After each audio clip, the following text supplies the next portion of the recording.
Crossing is pronouncing, okay, they are handing responsibility towards the schools.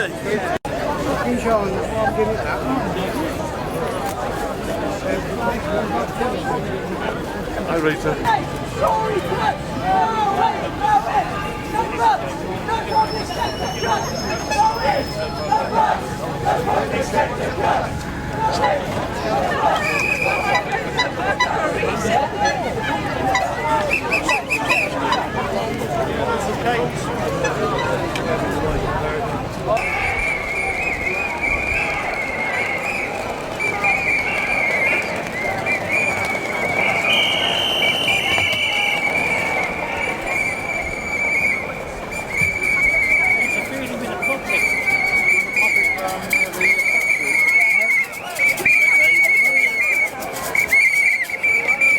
Okay, thank you anyway, sisters and brothers, for coming today. The march and rally today are about a number of issues. In the first place, they are about the issue of stopping the closure of services across the city that the council is proposing next year, the year after, and the year after that.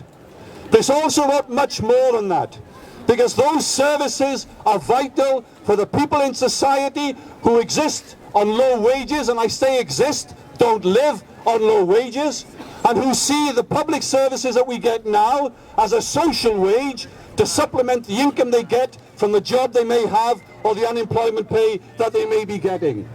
So that's primarily the purpose of the demonstration today. It's also about what's been happening in society since this government came to power under the guise of austerity, where we've seen a huge increase in the shift of wealth from those at the bottom of society to those at the top of society. Let me just give you one example to illustrate what is going on. You might have noticed over the last couple of weeks, there's been a lot happening with a company called Tesco, everybody's favourite shopping area. Last year, they discovered an accounting black hole, and it wasn't a small accounting black hole. It was worth £263 million. That amount of money, that sent the shares in Tesco's going down, and it also meant a lot of people began to question whether or not they should continue to shop at Tesco. Now, what happened to the people who were in charge of Tesco during this whole fiasco? The Chief Executive Officer, Philip Clark, has just left the company with a handout of £1.2 million. The Financial Director, Laurie McKelvey, has just left the company with a handout of £971,000. Now, and at the same time, Tesco announced yesterday that 9,000 workers in the company are to lose their jobs. Can I just congratulate you on a magnificent turnout today? I think this is superb. In the introduction, the key point was raised about this being more than about just cuts going on within Coventry, as devastating as they are. This is about a philosophy about whether or not there should be public services that are accountable to working people. It is also about whether there should be jobs in public services as well. And what I want to give you are some examples of some of the things that are going on. Just yesterday, Northamptonshire County Council announced that they weren't going to bother with this inconvenience called competitive tendering or anything like that. They are simply going to outsource the whole of their staff to a private company. Now, those staff have no idea right now about what company they're going to be outsourced to. No idea. That's the direction that we're going to. A colleague of mine, the branch secretary of Unison up in Newcastle, says there are devastating cuts taking place in Newcastle. Absolute mayhem in terms of cuts. But what he says is the only thing that's not getting cut is the grass. Because that's what they're doing. All the services that people have been used to for years are simply disappearing. And let's be clear, these services are luxuries that have been given to us out of the goodness of somebody's heart. These are services and these are jobs that have been fought for by working people, have been won by working people, and now in danger of disappearing. Comrades, the only thing that we have to do today is stand up and fight against these cuts. If we don't fight against them, we lose these services once and for all.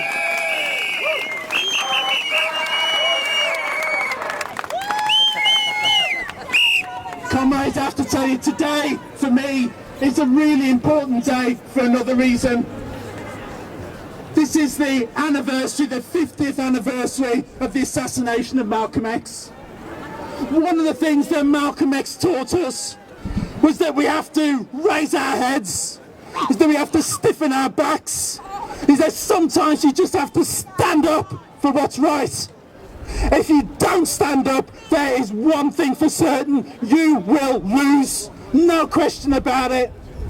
If you do stand up, sometimes we're going to get some defeats. No question about it. No point in lying about it. We will lose sometimes. But I'll tell you what, if we do stand up, at least we got a chance. What have we got to lose? These people are wreaking devastation on our communities. They are telling public service workers you're worth nothing. Be grateful for a job, and if you complain, then all your trade union rights will disappear. All your ability to be able to fight back will disappear. We shouldn't take those threats. We have to stand up. We have to organise in our unions, and we have to fight back. Starts in Coventry, goes to Northamptonshire. Thank you very much.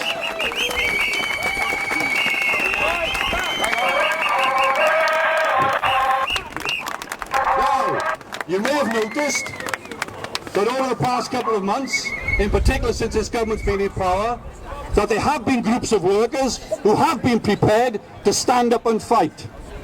One of that group of workers are the people who we rely on when our house goes up in flames, the firefighters, members of the Fire Brigades Union. This Wednesday at 7 o'clock in the morning begins another 24-hour strike in defence of pensions. But to explain everything, we have here Steve Price-Hunt, who is the West Midlands Brigade Secretary of the Fire Brigades Union. Give him a Coventry welcome.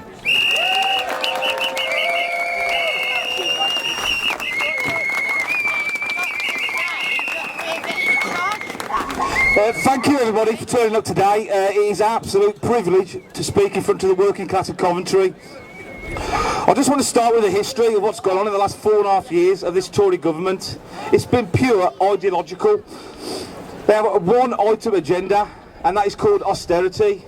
This austerity is just being used to shrink the state and to destroy the public sector, while the fat cats of this country grow richer and richer. Privatisation is the only thing that this Tory government is interested in, and us, the fire service, is seeing the sharp reality of what privatisation means. I generally believe that this government has put us in a worse situation than we was under the dark days of Margaret Thatcher. 1% of the wealth of this country is owned, take that back, 99% of the wealth of this country is owned by 1%, and the rest of us, 99%, are just scraping around at the bottom trying to exist and have a living. They say that unemployment's going down. I dispute that fact. If they believe that unemployment amounts to 0-hour contracts, dead-end jobs with no promotion prospects, and a minimum wage that nobody can live on, then certainly unemployment is not going down.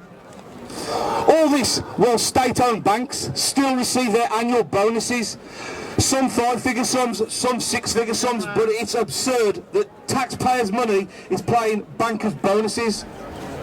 Corporate avoidance tax goes on. It's on a scale that we've never seen, with billions and billions and billions flooding out of this country. Now, I want to go on to our own campaign, our own dispute. The Fire Brigades Union has been in dispute with this government for 3 years over a pension scheme that is unworkable, it's unfair, it puts firefighters at risk, and it puts you, the members of the public, at risk. They are expecting firefighters to work to the age of 60, even though their own research states that 66% of us can't do it. What's the government's answer to firefighters? To the 30,000 firefighters in the FBU? Their answer is to 2/3 of us, we'll just sack you. Well, the FBU won't stand for that, and we will never stand for that. On Wednesday, we take part in another 24-hour strike. That's our 51st strike. And if it takes 151 strikes, we'll keep fighting until we get a fair pension.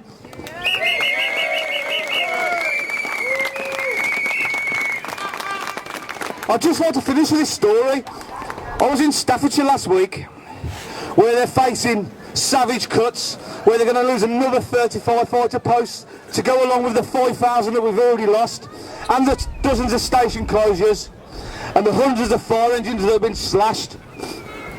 They were voting to protect the front line. It was a 9-9 split with a couple of independents. All Labour voted in defence of keeping the fire service as it is. However, the Tories voted against it. I had the dissatisfaction of talking to a Tory councillor who actually had the audacity to apologise to me for voting against the cuts and said he was sorry. His excuse was that childcare in Staffordshire was rocketing and they couldn't afford it. Well, do you know why it is rocketing? Just like all the other costs are rocketing because of lack of investment. Now I can tell you, I've been through the childcare system and I've adopted 3 children, so I understand the childcare system very well, and I also know that it's vastly underfunded. There's a limited amount of social workers with huge hours, huge workloads that can't cope. Therefore, these children aren't getting the care they need. If this government was to invest into the public sector, invest in public sector workers, we wouldn't be in the mess we are today.